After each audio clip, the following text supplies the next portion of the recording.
नमस्कार दोस्तों, मैं आज गाजीपुर लोकसभा क्षेत्र के बरही ग्राम पंचायत में मौजूद हूँ और हमारे साथ भाजपा के नेता मौजूद हैं। हम इसे गाजीपुर राजनीति को लेकर तमाम बिंदुओं पर चर्चा करूँगा कि गाजीपुर की राजनीति सत्ता संग्राम किस ओर चल रहा है। सबसे पहले आपका स्वागत है। आपके चैनल को बहुत बहुत धन्यवाद। परिचय आपका? मैं राकेश यादव, जिला मंत्री भाजपा का। राकेश जी, एक सीधा सवाल है कि आप गांव-गांव जा रहे हैं, भाजपा के लिए वोट की मांग कर रहे हैं, किन मुद्दों पर भाजपा की वोट मांग रहे हैं? देखिए, भारतीय जनता पार्टी का एक नारा है सबका साथ सबका विकास और सबका विश्वास। हम इस मुद्दे के इस नारे के साथ जा रहे हैं और सरकार ने जो 10 वर्ष में काम किया है, गरीब किसानों के लिए, मजदूरों के लिए, उनके आवास का मामला हो, राशन का मामला हो, शौचालय का मामला हो या किसान सम्मान निधि का मामला हो, आयुष्मान कार्ड का मामला हो, तमाम सरकार की योजना धरातल तक पहुँची है और लोग उससे लाभान्वित हैं। हम इस मुद्दे को लेकर के उनके बीच जा रहे हैं। गाजीपुर लोकसभा क्षेत्र में किन प्रत्याशियों के बीच मुकाबला चल रहा है? देखिए, लड़ाई में तो कोई है नहीं है। जहाँ मुकाबला की बात है तो लड़ाई में कोई है नहीं है। गाजीपुर की जनता ने 5 वर्ष पहले 2019 में गठबंधन में जिस प्रत्याशी को चुनाव जिताए थे, हमको लगता है 5 वर्ष में विकास की बात तो छोड़ दीजिए, चेहरा देखने को नहीं मिला। इस बार भारतीय जनता पार्टी ने आदरणीय पारसनाथ राय जी को हम लोगों के बीच भेजा है, जो ईमानदार छवि के हैं और पूरा जीवन शिक्षा विभाग में उन्होंने अपना समर्पित किया, जिनके विद्यालय से लाख युवाओं का भविष्य सवरा। तो आम जनमानस ये तय कर लिया है कि इस बार भारतीय जनता पार्टी के प्रत्याशी पारसनाथ राय जी को वोट देकर के चुनाव जीता। राकेश जी, सीधा सवाल है कि गाजीपुर में जाति पार्टियां चुनाव लड़ रही कि जाति? देखिए, इस बार सीधे प्रधानमंत्री जी चुनाव लड़ रहे हैं, मुख्यमंत्री जी चुनाव लड़ रहे हैं। जातीयता की जो राजनीति यहाँ होती थी, जाति फैक्टर अब टूट गया है। जो लोग कहते थे दलित और वाई जो मामला चल रहा था, अब यादव भी दलगत भावना से ऊपर उठ करके वो जानता है कि हम अखिलेश यादव के पीछे रहेंगे, हमारा विकास होने वाला नहीं है, हर व्यक्ति को विकास है। तो वो भी ये तय कर लिया है कि अब हम लोग भारतीय जनता पार्टी को वोट करेंगे, क्योंकि भारतीय जनता पार्टी ही सबसे ज़्यादा काम की है। और जो आज आज़ादी से लेकर के 2014 तक नहीं हुआ था, वो 2014 से लेकर के और 2024 के बीच हुआ है। इसलिए यहाँ के लोग वोट देने के लिए जा रहे हैं। देखा जाए तो आप यदुवंशी समाज, यादव समाज से आते हैं और यादवों का हमेशा रुझान समाजवादी पार्टी की तरफ रहा है, इस पर क्या कहना है? देखिए, यादवों का अब यादव पहले बदनाम हो चुका है। एक ज़माना था माननीय मुलायम सिंह यादव को यादव अपना नेता मान लिया था, लेकिन अब यादव बस्ती में मैं जा रहा हूँ और यादवों का बहुत बढ़िया समर्थन मुझे मिल रहा है और वो कह रहे हैं कि नहीं भैया, हम लोगों को राशन से लेकर के आयुष्मान कार्ड तक सारी व्यवस्थाएं भारतीय जनता पार्टी दे रही है, पेंशन भारतीय जनता पार्टी दे रही है। इसलिए हम लोग भारतीय जनता पार्टी को वोट देंगे। अब जात लेकर के हम वोट नहीं देंगे। सपा की नेत्री पूर्व मुख्यमंत्री अखिलेश यादव की धर्मपत्नी डिम्पल यादव ने एक बयान दिया था कि 10 साल की भाजपा सरकार में हर तरफ बर्बादी का मंजर दिख रहा है। देखिए, हमको लगता है कि अगर अंधे के सामने दीपक दिखाना उसको दिखाई नहीं देगा।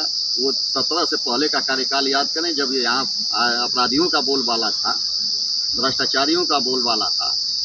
वो स्थिति थी, यहाँ की जनता ने उनसे परेशान होकर के पूज्य योगी आदित्यनाथ महाराज जी को अपना समर्थन दिया है और 10 वर्ष उन्होंने अपना कार्यकाल जब शुरू किया, आज तक जितने भी माफिया अपराधी हैं, या तो हमेशा के लिए भूमिगत हो गए, या तो ऊपर चले गए, या जेल की सलाखों में चले गए। आप जंगीपुर विधानसभा से मिलान करते हैं। जंगीपुर विधानसभा के विधायक डॉक्टर वीरेंद्र यादव गांव-गांव घूम कर ये लोगों से अपील कर रहे हैं कि अच्छा राशन, आटा और डाटा फ्री। देखिए, जहाँ तक वीरेंद्र यादव की बात है, कहना आसान है, विपक्षी हैं, आरोप कहीं न कहीं आरोप प्रत्यारोप लगता रहेगा। लेकिन हम लोग भी जनता के बीच में जा रहे हैं। जब से जंगीपुर विधानसभा बनी है, तब से एक परिवार का यहाँ कब्जा चला आ रहा है और अभी मैं देख रहा हूँ, घर गाँव जाता हूँ, सिर्फ गेट के सिवा और विद्यालय में पैसा देने के सिवा इनका कोई विकास कार्य नहीं दिखाई दे रहा है। तो अब जनता भी ये तय कर ली है कि हम लोग वीरेंद्र यादव को कब तक वेट करेंगे। वो भी जब चुनाव आता है तभी वीरेंद्र यादव हम लोगों के बीच में दिखाई देते हैं, इससे पहले दिखाई नहीं देते हैं।